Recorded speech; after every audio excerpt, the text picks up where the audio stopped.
Oke teman, selamat berjumpa kembali dengan saya Multi Channel ya, Multi Channel Serang Banten. Sekarang saya kedatangan sebuah kompresor ya, nggak tahu nih katanya mau mati ya. Matinya nggak tahu kenapa, saya juga belum tahu. Sebelum saya ukur, saya belum tahu, belum bisa memastikan apakah mati, apakah macet, apakah konslet, gitu ya. Pada intinya saya ukur dulu untuk CSR-nya ya.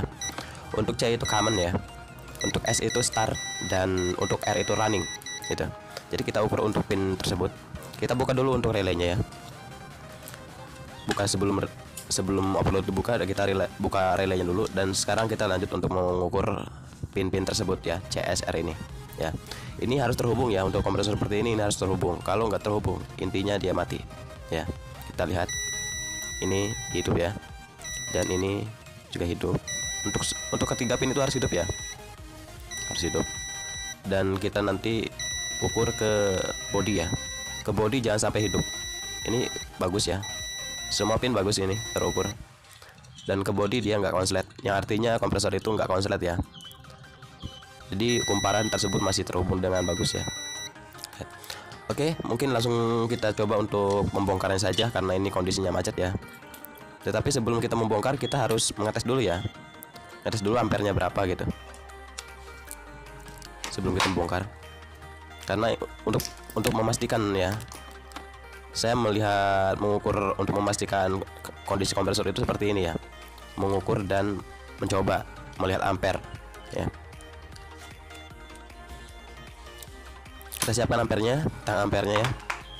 Untuk ampere ya, kita lihat dulu untuk ampere. Untuk ya, lihat saja ya nanti ya, lihat saja nih, lihat di sini ya, ada berapa ampere.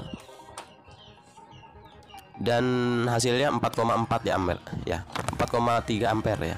Yang artinya kompresor ini macet ya, bukan mati dan bukan konslet, tetapi dia macet ya. Setelah ini kita lanjut untuk pembongkaran ya.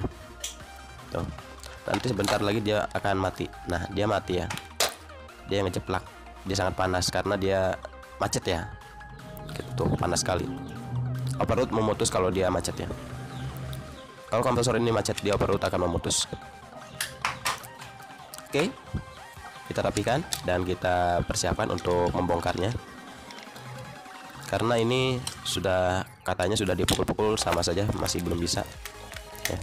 Kita cek dulu untuk tahap berikutnya, kita cek untuk sebelum membongkar, kita cek dulu olinya ya. Oke, sip. Langsung kita cek olinya dulu. Kita buka ventilnya ya, supaya mempercepat pengaliran oli ya. Kita lihat hasil olinya ada berapa mili ataupun ada berapa banyak. Lihat hasil olinya dulu. Nah kan, olinya saja dia ada segini ya. Ini untuk kompresor kulkas 2 pintu tidak mencukupi kalau oli segini ya, tidak mencukupi. Ini sudah kering ya sebetulnya. Untuk kompresor, tuh lihat ya, untuk kompresor 2 pintu oli segitu itu masih kurang ya. Takaran olinya itu 1 gelas aqua kecil. Oke, langsung kita persiapkan untuk membelahnya. Kita persiapkan gerinda ya. Tahap berikutnya kita membelah kompresor tersebut.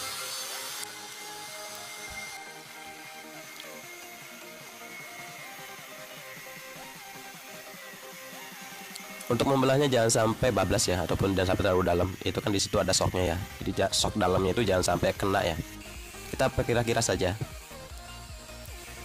Jadi seperti ini. Setelah itu baru kita pukul-pukul pakai ya apa saja lah ya. Saya adanya pahat sama palu supaya bisa membuka ini kompresornya ya. Nah, setelah membuka, kita lihat dalamnya pasti kurang oli. Sudah pasti kering. Lihat tuh ya. Ini sangat macet sekali ya, lihat. Kompresor ini ya, kompresor seperti ini, kondisi seperti ini, kalau nggak dibelah ya, nggak mungkin bisa ya. Nggak mungkin bisa diperbaiki kalau tanpa dibelah. Jadi harus dibelah ya. Karena lihat kondisinya, wah keras sekali ya tuh ya. Kering sekali di sini. Di bagian piston ini dia kering ya. Harusnya pakai dipukul-pukul seperti ini ya, dipakai pahat apa sajalah. Yang penting bisa untuk memukul. Tetapi jangan lupa ya dikasih oli dulu. Seperti ini, dilumasi oli bawahnya sedikit aja. Supaya nanti tidak tergores ya untuk piston. Ya. Sambil kita pukul, sambil kita gerak-gerakan ya, supaya bisa memutar lagi ini. Sudah kebaca ya dari awal juga ya. Dari awal pengurasan oli sudah kebaca, sudah pasti olinya habis ataupun mengurang. Ini sudah bisa muter ya. Sekarang kita langsung untuk mencobanya ya. Kita pasang overload dan relay bawaannya dan kita coba untuk menghidupkan seperti ini ya.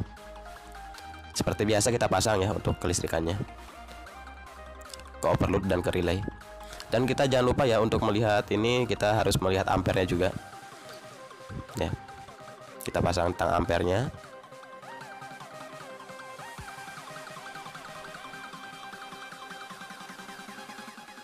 Kita coba. Nah, ya kan? Jadi seperti itu ya untuk supaya bisa hidup lagi. Dan ini kita tembak-tembakannya supaya oli dari sirkulasi pipa ini bisa habis ataupun ya habis ya, supaya nggak kotor oli. Kita tembak-tembakan seperti ini. Pastikan oli ini supaya habis ya, pastikan oli di sirkulasi pipa, karena kalau masih ada olinya dia akan nanti akan mampet lagi ya, malah ampere semakin tinggi nanti.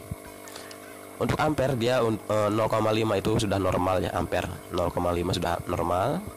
Lihat ya. Oke. Dan setelah ini tahap berikutnya ya, kita nanti akan mencoba untuk mengelas. Kita lepaskan dulu untuk pengkabelan ataupun listriknya. Kita mengelas seperti ini ya, jangan sampai kebalik. Sekelilingnya kita las menggunakan las listrik ya. Kita las. Pokoknya tutorial ini komplit ya buat teman-teman di sini. Komplit dari awal sampai akhir. Tahap-tahapnya sudah dari awal ya, sudah komplit ya. Jadi tinggal kita mengulang videonya saja kalau masih belum jelas. Kita persiapkan dulu mesin lasnya. Untuk ampernya saya menggunakan ataupun memakai ampere 60 ampere ya. Untuk kawat lasnya saya menggunakan kawat las 1,6 mili ya. Ingat ya. Kita pasang untuk groundnya ataupun negatifnya di sini, di mana saja ya. Kita sesuaikan supaya nanti saat pengelasan ya mudah ya. Jangan sampai kebalik untuk memasang tutupnya ya. Jangan sampai kebalik, dan langsung kita tutup dan tekan saja ya, seperti ini. Kalau nanti kebalik dan susah ya, susah. Oke, kita lanjut untuk mengelasnya ya. Kita untuk miringkan saja untuk kompresornya seperti ini. Kita miringkan, tidak apa-apa ya kalau kompresor seperti ini kita miringkan, tidak apa-apa. Oke, kita lanjut untuk pengelasan. Untuk pengelasan jangan sampai miring ya. Untuk ininya, kawat lasnya ini kita posisinya lurus dan jangan sampai terputus-putus ya. Usahakan untuk mengelas kompresor jangan sampai terputus-putus seperti ini ya. Usahakan seperti itu ya. Kita ketok-ketok aja supaya istilahnya keraknya menghilang ya. Pada intinya untuk mengelas kompresor beda dengan mengelas biasa ya. Karena kalau mengelas kompresor jangan sampai ada kebocoran, walaupun satu ukurannya itu satu rambut ya, satu helai rambut, jangan sampai ada yang bocor. Jadi seperti ini, jangan sampai terputus-putus untuk mengelasnya ya. Nah, kalau sampai terputus-putus nanti hasilnya akan tidak bagus ya, karena akan istilahnya menyendul gitu ya, tidak rata, dan hasilnya juga bakalan bolong-bolong ya, bocor kalau sampai terputus-putus. Makanya usahakan dipantang saja untuk kelasnya ya, usahakan jangan sampai mati. Jadi untuk posisi kelasnya jangan grogi ya, supaya santai saja, dilemaskan saja tangannya. Jadi seperti ini. Kalau kita tangannya dikeraskan maka nanti lasnya akan terputus-putus. Jadi seperti itu ya, dipantang. Oke. Biasa kita buang lagi untuk kerak-keraknya ya.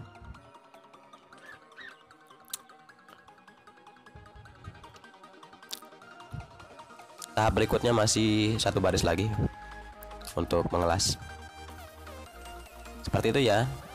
Intinya jangan sampai terputus untuk mengelas kompresor, khususnya kompresor ya. Karena kalau terputus nanti hasilnya akan bolong ataupun hasilnya akan berenjul-berenjul gitu ya. Kalau bahasa saya berenjul-berenjul. Oke, kita dinginkan lagi dan kita lap-lap dulu untuk mendinginkannya, kompres pakai air biasa saja. Dan kita lepas. Untuk pengelasan kita sudah beres ya. Pastikan jangan sampai ada yang bolong ataupun bocor, walaupun satu helai rambut. Oke, sekarang kita lanjut ke pengetesan kompresor ya. Untuk pengetesan kompresor kita harus menutup pipa tekannya dulu ya. Pipa tekan kita tutup paten seperti ini. Oke, sudah. Dan lanjut pipa hisap yang menuju ke evaporator kita juga harus menutupnya ya. Dipatenkan supaya nanti tidak bocor dan freon akan ada di dalam tabung kompresor, tidak terbuang. Dan seperti biasa pentil kita pasang ya nanti. Nah, kita pasang pentil untuk memasukkan nanti untuk menyambungkannya ke manifold ya. Saya untuk mengetes tekanan menggunakan freon ya. Jadi seperti itu, kita sambungkan saja.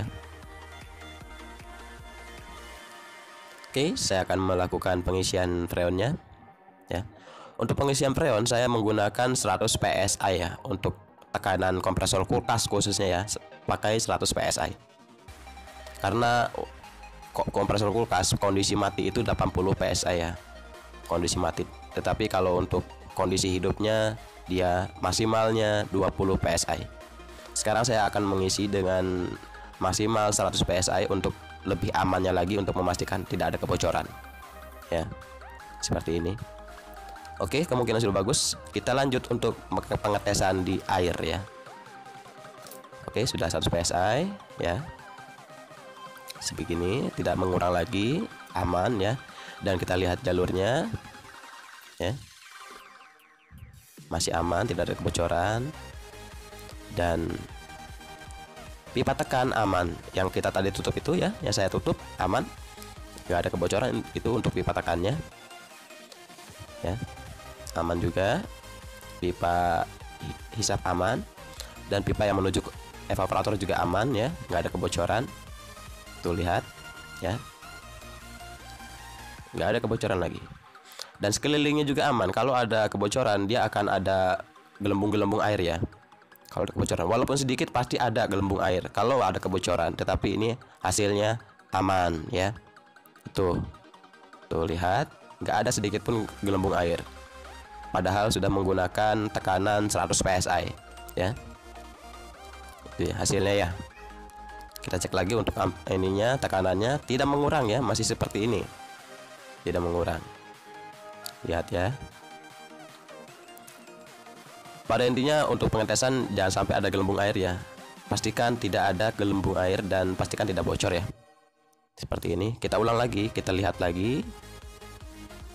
Cek ulang supaya memastikan ya betul-betul tidak ada kebocoran untuk tekanan tingginya. Oke, sip. Mantap ya. Untuk tutorialnya seperti ini ya, untuk tutorial komplitnya. Oke, mungkin sampai di sini saja untuk perbaikan kompresor ya. Kompresor dari awal sampai akhir. Dan jangan lupa like and subscribe. Dan terima kasih.